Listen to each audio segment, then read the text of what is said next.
ओम शांति। संकल्प मनुष्य के अनुभवों का आधार हैं। चाहे आप योग कर रहे हैं, किसी कार्य में तत्पर हैं, संकल्प ही हमें सब कुछ प्रदान करते हैं।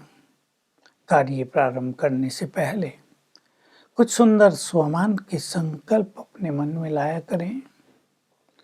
कार्य पर उसका बहुत सुंदर प्रभाव पड़ेगा। बाबा का एक महावाक्य याद कर लेंगे, श्रेष्ठ स्मृति से कार्य प्रारंभ करना और साधारण स्मृति से कार्य प्रारंभ करना, दोनों के परिणाम में बहुत बड़ा अंतर होगा। तो जो मनुष्य क्रोधी होता है उसके भी बहुत व्यर्थ संकल्प चलते हैं। एक बार गुस्सा आ गया, बहुत देर तक मन खिन्नता से भरा रहेगा। गुस्से में किसी को गलत बोल दिया, अपमान कर लिया, जो अच्छे लोग हैं उन्हें बहुत बुरा लगेगा। लेकिन जो गुस्सा रोज ही करते हैं वो तो सोचते हैं हमने इनको ये कहा, बहुत अच्छा कहा। लेकिन एक समझदार व्यक्ति जो अपने को परिवर्तित करता जा रहा है उसको लगेगा नहीं, हमें इसको परिवर्तन करना चाहिए, ये अच्छा नहीं है। और अगर किसी को 2-4 बार दिन में गुस्सा आ जाए और अगर किसी की क्रोध करने की नेचर ही बन गई हो, बात बात में बिगड़ जाते हों, तो उनका जीवन तो नरक तुल्य। और उनके साथी भी उनसे परेशान होकर या तो छोड़कर भाग जाएंगे या दूरी बनाएंगे या उदास दिखाई देंगे। इसलिए हमें क्रोध मुक्त जीवन व्यतीत करना है, तब हम अनेक व्यर्थ संकल्पों से मुक्त हो सकेंगे। कभी कभी ऐसा भी होता है, किसी ने हमारे लिए कुछ बुरा कर दिया, अब हमारे मन में उससे बदला लेने की भावना है, किसी से वैर की भावना है, उसने कुछ ज्यादा गलत किया है, तो हमारे मन में व्यर्थ संकल्पों का तूफान चलता रहेगा। हम मौका ढूंढते रहेंगे, कब इनको सुनाएं, कब इनसे बदला लें, कब इनको पाठ सिखाएं। ये बहुत चढ़ते जा रहे हैं, मुझे इसे ठीक करना पड़ेगा, मैं ये करूंगी, ये करूंगा। एक उधेड़ बुन मनुष्य के मन को उलझाए रखती है, एकाग्रता नष्ट हो जाती है, विवेक पर इसका बुरा प्रभाव पड़ता है, बुद्धि इससे कमजोर पड़ने लगती है। और विवेक शक्ति बुद्धि बहुत बड़ी चीज है।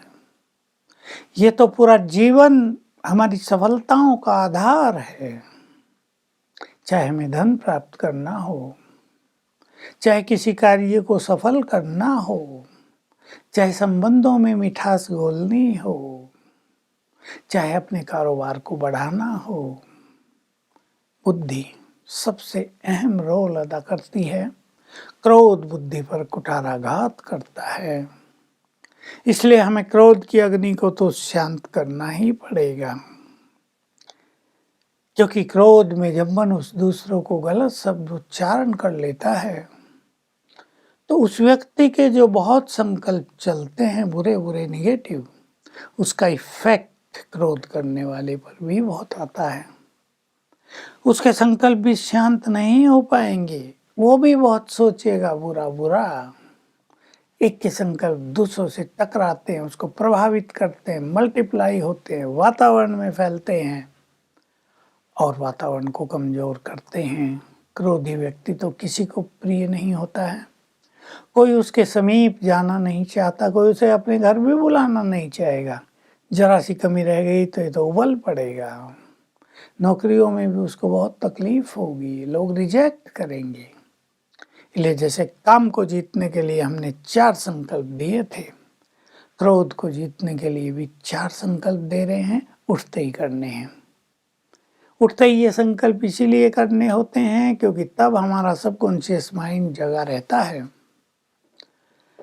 गहरा प्रभाव पड़ता है जीवन पर उस समय के विचारों का। तो पहला संकल्प करेंगे, मैं मास्टर सर्वशक्तिवान हूँ, इससे सोई हुई शक्तियाँ जागृत होने लगेंगी। दूसरा संकल्प करेंगे मैं विजयी रत्न हूँ, वो शक्तियाँ विजय दिलाने की ओर अग्रसर होंगी। तीसरा संकल्प करेंगे मैं क्रोध मुक्त हूँ, तो वो शक्तियाँ वो विजय होगी हमारी क्रोध पर। और चौथा संकल्प करेंगे मैं शांत हूँ, मैं शांत हूँ, मैं शांत हूँ। इसी क्रम से 5 बार कर लेंगे तो हमारा चित्त शांत होता जाएगा। साथ में अशरीरीपन का अभ्यास, जिसका ज्ञान स्वयं भगवान ने हमें बहुत गहराई से दे दिया है। मैं आत्मा स्तन में अवतरित हुई हूँ, यहाँ बैठ गई हूँ भ्रकुटी की कुटिया में। अब देखें, इसका अभ्यास यदि हम 1 मिनट कर लें तो अनेक व्यर्थ संकल्प नष्ट होते जाएंगे। रोज रोज करेंगे तो बहुत बड़ा लाभ अनुभव होगा। पता चलेगा व्यर्थ संकल्प न जाने कहाँ लोप हो गए। दूसरा, मैं आत्मा इस देह से न्यारी हूँ, देह अलग, मैं आत्मा अलग। जितना हम बॉडीलेसनेस अशरीरीपन में आते जाएंगे, चित्त शांत होता जाएगा। न उसमें क्रोध की अग्नि जलेगी और न व्यर्थ संकल्पों का तूफान चलेगा। सब कुछ ठीक होने लगेगा। क्रोध का जन्म कामनाओं से होता है। पहले तो कामनाएं मनुष्य को कमजोर करती हैं। पहले तो कामनाओं के कारण बहुत सारे संकल्प चलते हैं, फिर कामना पूरी न हुई तो क्रोध आता है, तो और ज़्यादा संकल्प चलने लगते हैं।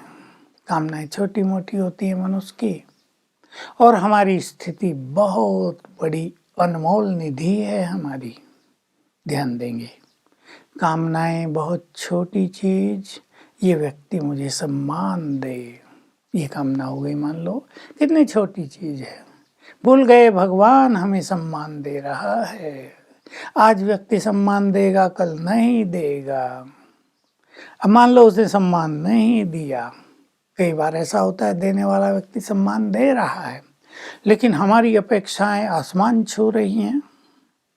वो हमारे आगे नाक रगड़ता ही रहे, वो हमारे पैर छूता ही रहे, वो हमारे आगे नतमस्तक होता ही रहे, तो कभी मनुष्य की ये कामनाएं तो पूर्ण नहीं होगी। कोई व्यक्ति अपने स्वाभिमान को सदा ही थोड़ा ही छोड़कर आगे बढ़ेगा तो बहुत सारे संकल्प चलेंगे फिर। इसलिए अपनी कामनाओं को भी कम करते चलो, धैर्यवत हो जाएं।